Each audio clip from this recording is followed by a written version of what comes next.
नमस्कार दर्शकों, आप देख रहे हैं वी न्यूज और मैं हूं आपके साथ शुभम सोनी। हेलो पंडित जी के इस कार्यक्रम में सभी दर्शकों का एक बार पुनः स्वागत है। दर्शकों, जैसा कि आप जानते हैं, इस कार्यक्रम के माध्यम से हमारे साथ ज्योतिष मौजूद होते हैं। ज्योतिषाचार्य का एक बड़ा अनुभव और आपके जीवन में किस तरह नक्षत्रों की क्रिया विधि है, किस तरह का जीवन आपका आने वाले भविष्य पर निर्भर है और कैसा अनुकूल रहेगा, आपको साथ ही साथ बता दें, नववर्ष के पड़ाव में पाश्चात्य नववर्ष की शुरुआत होने जा रही है। सिर्फ एक दिन बाद एक नया वर्ष आएगा और लोगों की जो अपेक्षाएं हैं नववर्ष में नए कार्यों को लेकर के, किस तरह किसका वर्ष रहेगा, नक्षत्रों के माध्यम से हमारे साथ ज़्यादा जानकारी देने के लिए आज स्टूडियो पर मौजूद हैं हेलो पंडित जी के कार्यक्रम में ज्योतिषाचार्य पंडित एस लव पांडे जी। पंडित जी, बहुत बहुत स्वागत है आपका हमारे कार्यक्रम में। नमस्कार। और आपसे अब पंडित जी यही गुजारिश है, बीता हुआ जो साल रहा लोगों के लिए बड़ा उतार चढ़ाव से भरा रहा, लेकिन कहीं ना कहीं कहा जाता है कि समय आता है और निरंतर चलता जाता है और एक नई उम्मीद के साथ ये पाश्चात्य नववर्ष फिर आरंभ होने जा रहा है। कैसा रहेगा 12 राशि के जातकों के लिए?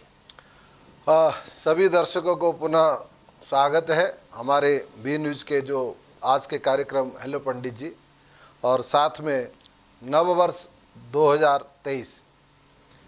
दर्शकों, एक बात है कि इस वर्ष 2023 में मैं एक साधारण फल बताता हूं, जो हमारा क्षेत्रीय फल की देखा जाए, जो हमारे छतरपुर के लिए कैसा रहेगा, देश के लिए कैसा रहेगा, थोड़ा सा इसको चर्चा करते हुए फिर हम राशि में प्रवेश करेंगे। सबसे पहले हमारे छतरपुर जिला की सबसे जो मिथुन राशि है और जो कन्या लग्न, इसमें जो उदय हो रहा था जो कन्या लग्न के हिसाब से, तो उसके अनुसार हम देखते हैं तो इस वर्ष हमारे छतरपुर के लिए ये 2023 बहुत अच्छा रहेगा। विगत 2 साल से बहुत अच्छा रहेगा, परंतु इस वर्ष 2023 जो फिर वही आ जाएगा 14 अप्रैल के बाद, जो थोड़ा सा ग्रहों का परिवर्तन हो रहा है, इसके कारण में किसी न किसी एक वायरल से संबंधित या कोई नया महामारी से संबंधित का समस्या आएंगे, लेकिन छतरपुर के लिए इतना नुकसानदायक नहीं होगा।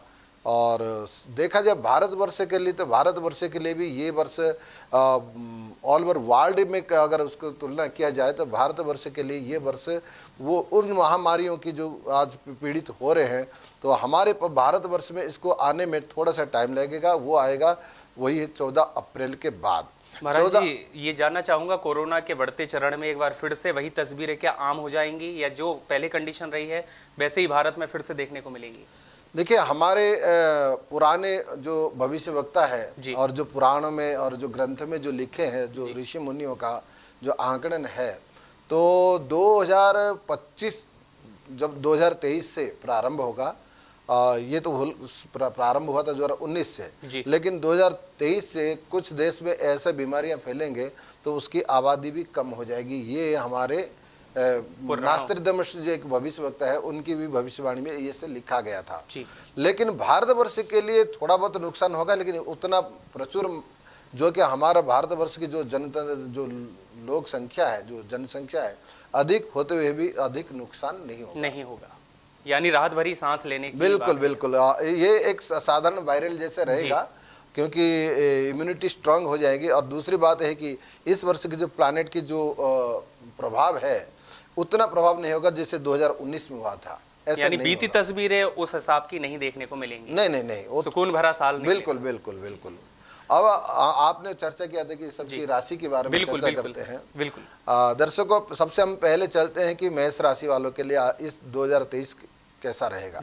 देखिए, मेष राशि का जो कुंडली है, जो राशि चक्र के अनुसार स्वयं चंद्रमा आपकी राशि में विराजमान है, यानी कि लग्न में विराजमान है, तो इस वर्ष आपके लिए बहुत लाभप्रद है।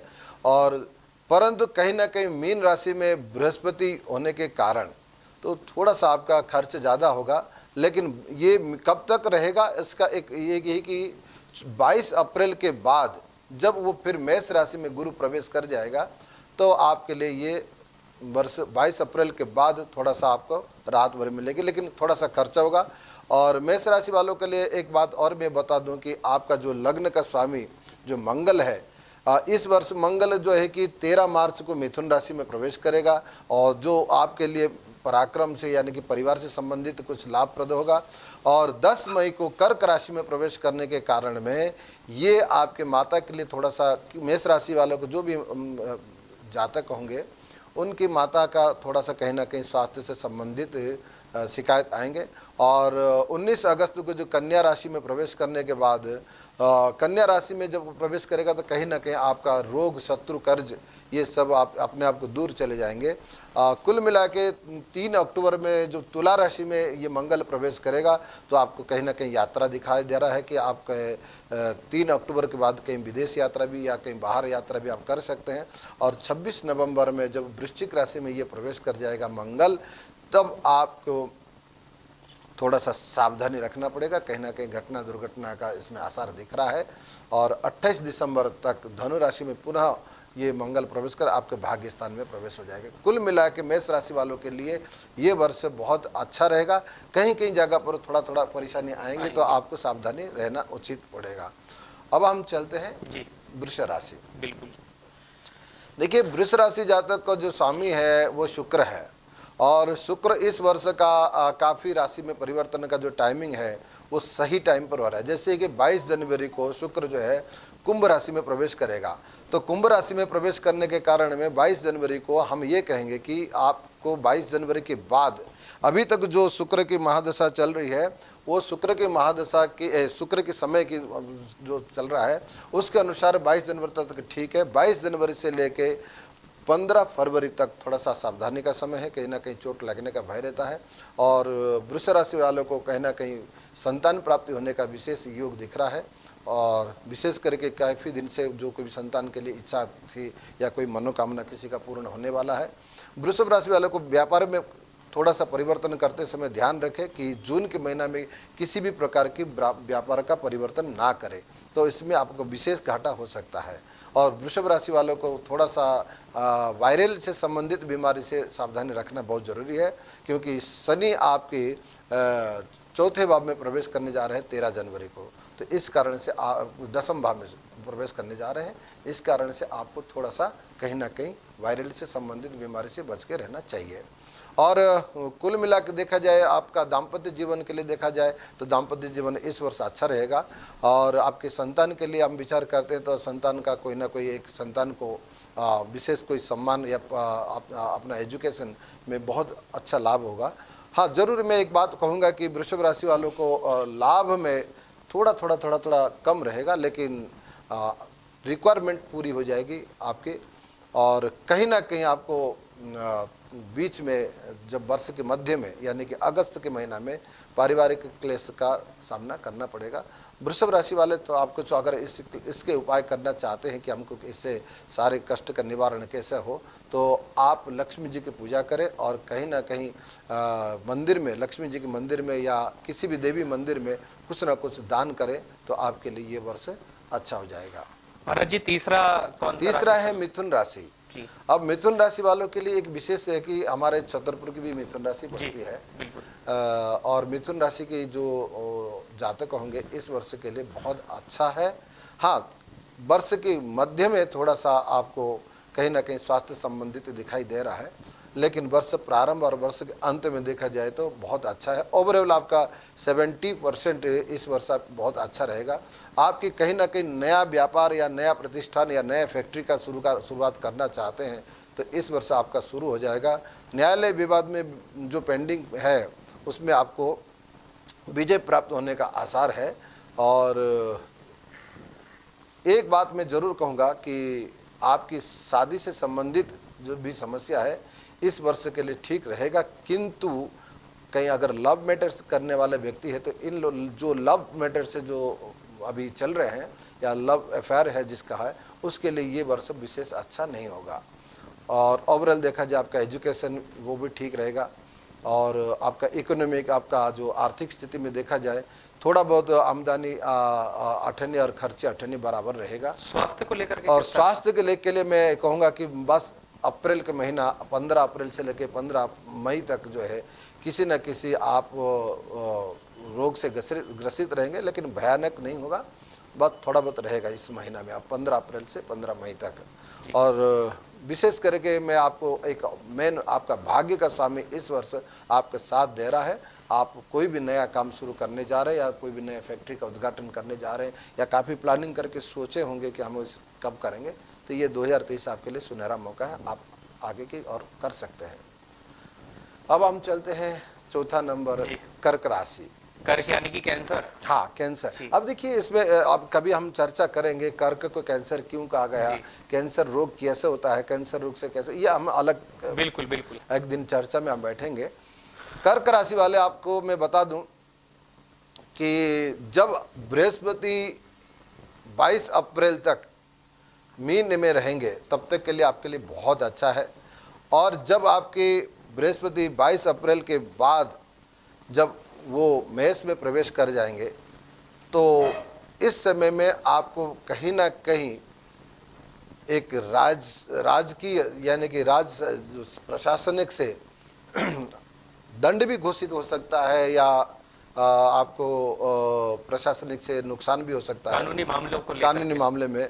अगर कोई राजनेता इस समय में चुनाव की अगर कहीं बनता है हमारा देश की भौगोलिक के अनुसार, तो राजनेता कर्क राशि वालों के लिए थोड़ा सा संघर्ष रहेगा जो 22 अप्रैल के बाद। कर्क राशि वालों को ज़्यादा इतना टेंशन लेने की ज़रूरत नहीं है, कुछ उपाय भी है, आप उसमें घबराएं नहीं कि इतना कुछ दंडित हो जाएंगे या हमारा कुछ नुकसान हो जाएगा।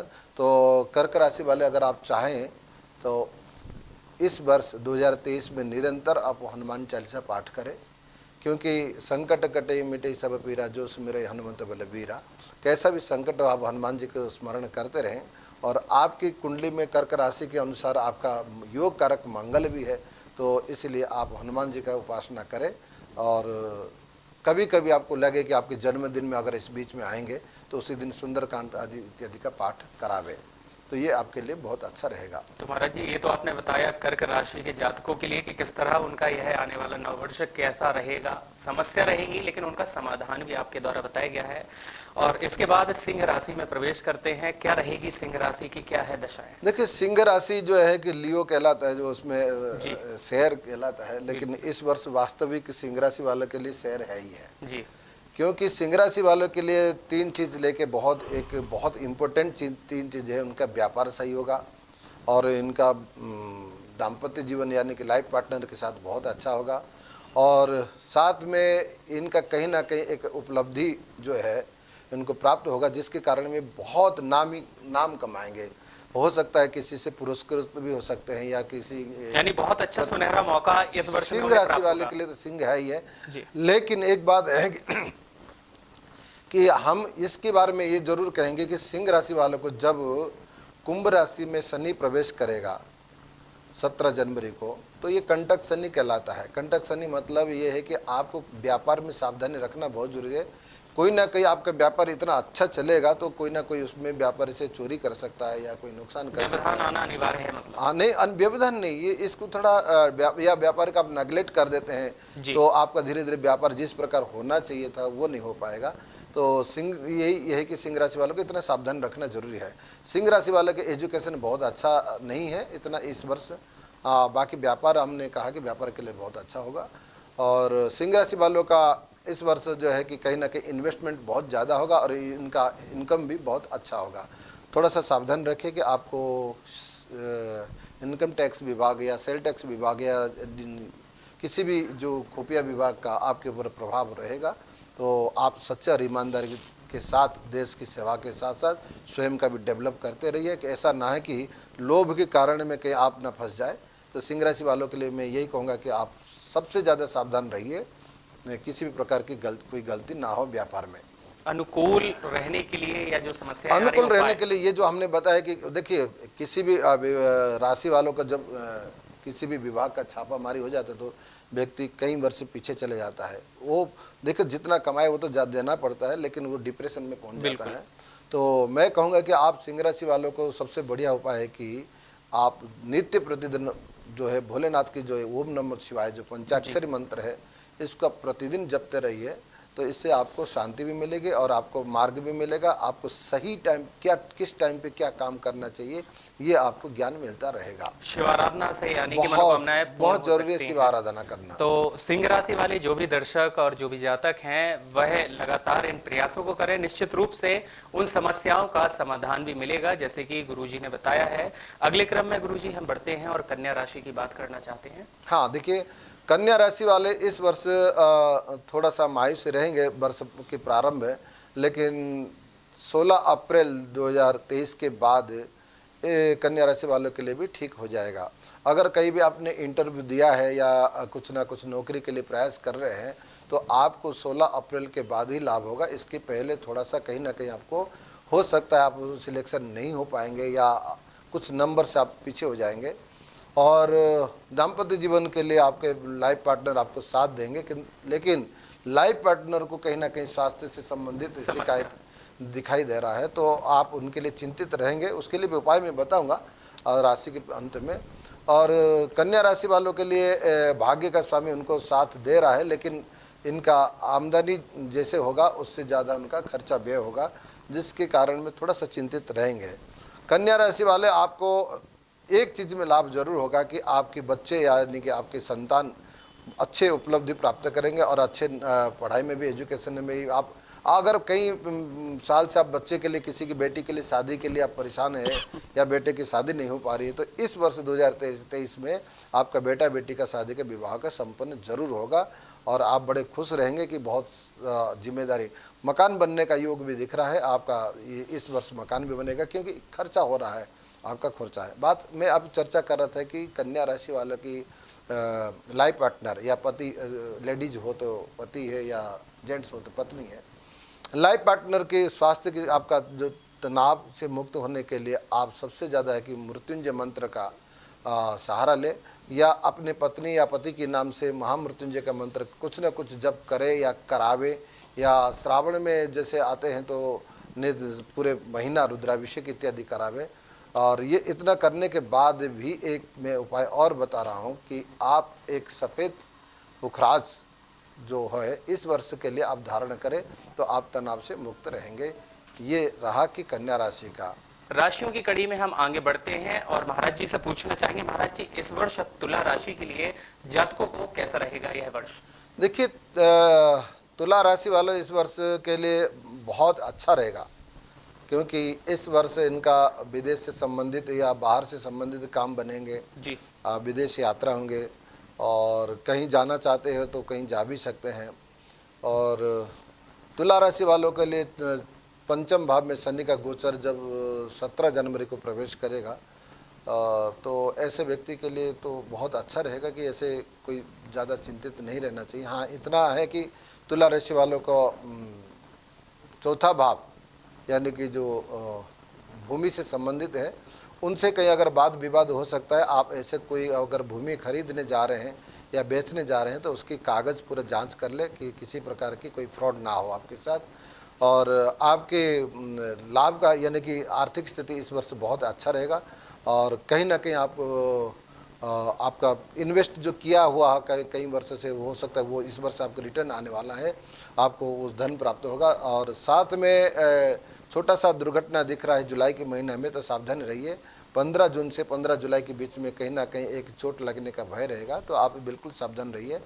और आपके पिता के स्थान यानी कि राज्य के स्थान जो 10वें स्थान जो राज्य के भाव विचार करते हैं, तो इस भाव की दृष्टि से देखा जाए तो भी आपको राज्य से कोई ना कोई लाभ होगा। और ज़रूर आपके पिता की बात को मानना चाहिए, पिता की बात को अवहेलना नहीं करना चाहिए, क्योंकि इस वर्ष में थोड़ा बहुत पिता आपसे नाराज़ रहेंगे। और आपका लाभ का देखा जाए तो आपका अनायास लाभ होगा, साथ साथ में आपका खर्चा भी बहुत ज़्यादा होगा, लेकिन जो खर्चा होगा आपके उपयोग के लिए होगा। जो सट्टा से या कोई शेयर मार्केट से संबंधित आप रखते हैं तो थोड़ा सा सावधानी रखें। और विशेष करके अगस्त के महीना में ऐसा ना हो कि आपने जुलाई तक जितना कमाया हो एक ही महीना में चला ना जाए।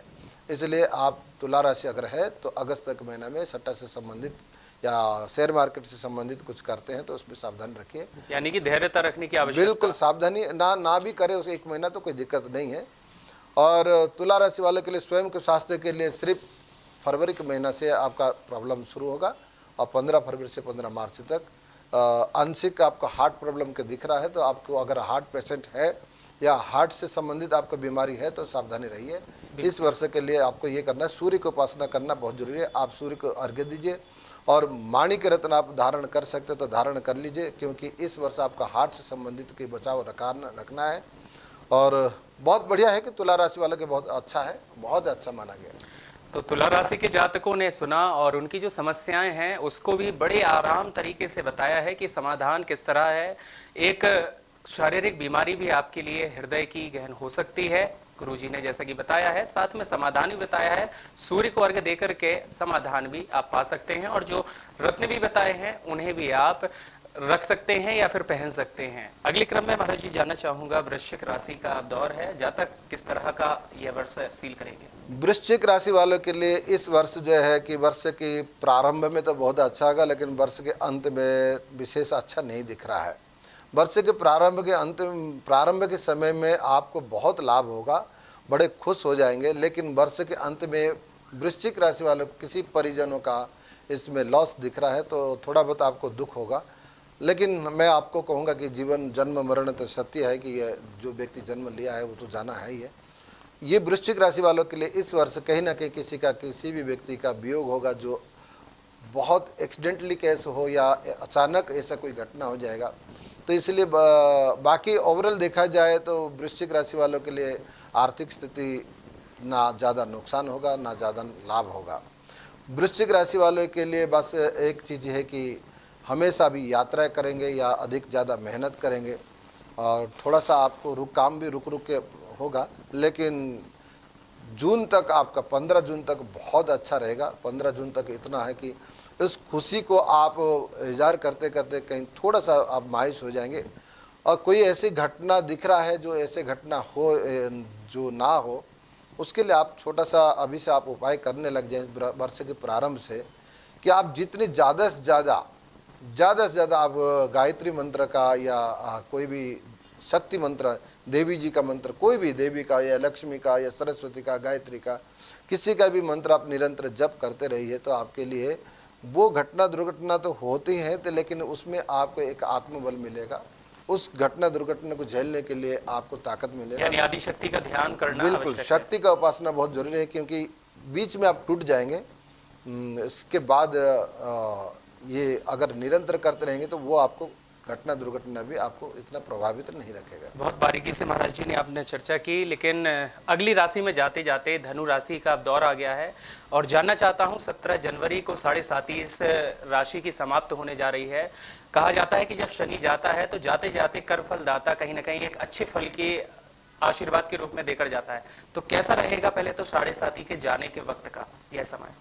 हाँ देखिए, हमने अभी तक 7.5 का जिक्र किसी भी राशि में नहीं किया है। इसका एक कारण है कि हम अगले एपिसोड देंगे हम आपके अपने दर्शकों के लिए कि किस किस राशि में कौन सी 7.5 कैसा कंटक शनि, किस प्रकार की हानि लाभ, सिर्फ अकेले शनि के विचार करेंगे जी। वो विशेष मंथन होगा, विशेष। चलिए तो अभी क्योंकि फिर भी हमने आपने पूछा है तो ये धनु राशि का जाते जाते, क्योंकि हो सकता है आपकी राशि भी धनु होगा क्योंकि आपने इतना डीपली प्रश्न किया है जी। तो धनु राशि वालों के लिए शनि जाते जाते अच्छा फल देता है, लेकिन चौथे भाव में प्रवेश हो रहा है आपका शनि। तो कहीं ना कहीं तृतीय भाव में प्रवेश होने के कारण में पारिवारिक समस्या थोड़ा सा बना रहेगा, लेकिन स्वयं के लिए आपका जो भी अभी तक संघर्ष कर रहे थे कि धनु राशि वाले, उनका संघर्ष में जीवन समाप्त हो रहा है। अब उनको बहुत अच्छा समय आया है और धनु राशि वालों का लाइफ पार्टनर के साथ बहुत अच्छा व्यवहार रहेगा और लाइफ पार्टनर भी आपको साथ देंगे। और परंतु एक बात मैं कहूँगा कि धनु राशि वालों को किसी न कहीं एक अंग प्रत्यंग में बीमारी होने का दिख रहा है, जैसे कि कोई घाव हो या कोई कैंसर हो या किसी चीज़ के कोई लेडीज़ हो तो उनके लिए मैं कह सकता हूँ कि आपका यूट्रस या कहीं के ब्रेस्ट में कोई गांठ होंगे जो इसकी वजह से आपका कोई ऑपरेशन इत्यादि दिख रहा है। पुरुष भी होंगे तो किसी भी प्रकार की ऑपरेशन का दिख रहा है।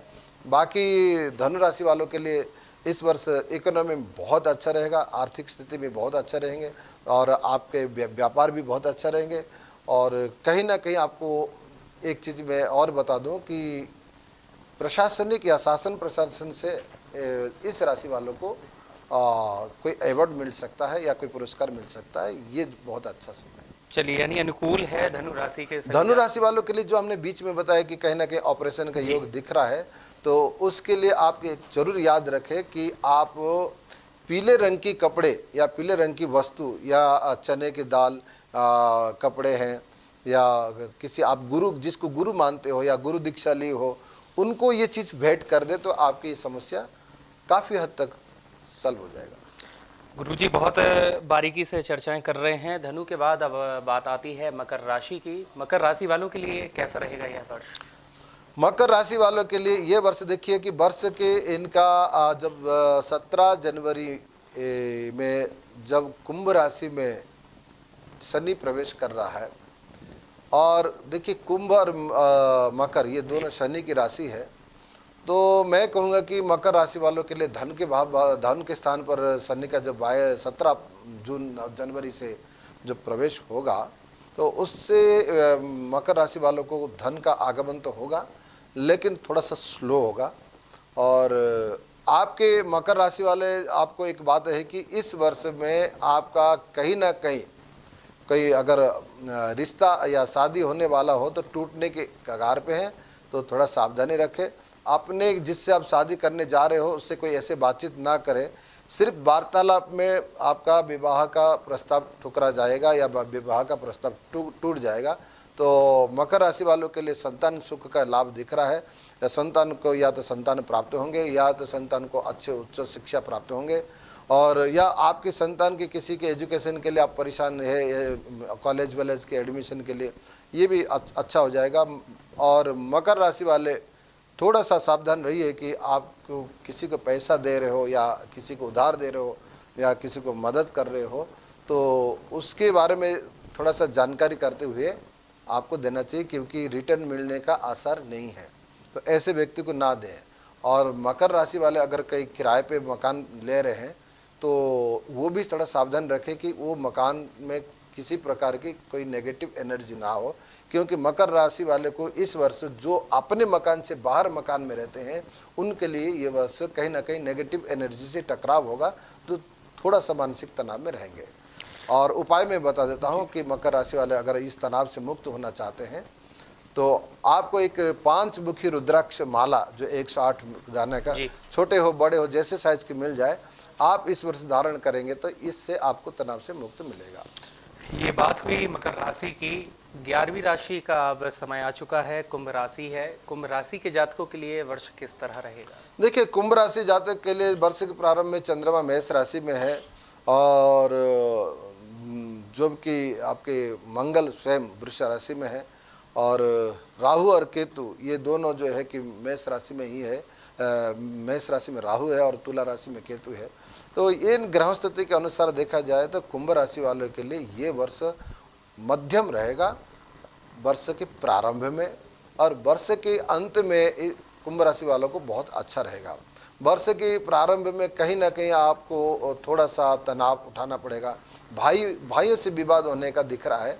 अगर आपके कहीं भाइयों से विवाद चल रहा है तो इस भाई विवाद को और बढ़ सकता है, जिसके कारण में एक दूसरे के प्रति हिंसक भावना या हिंसक घटना भी हो सकते हैं।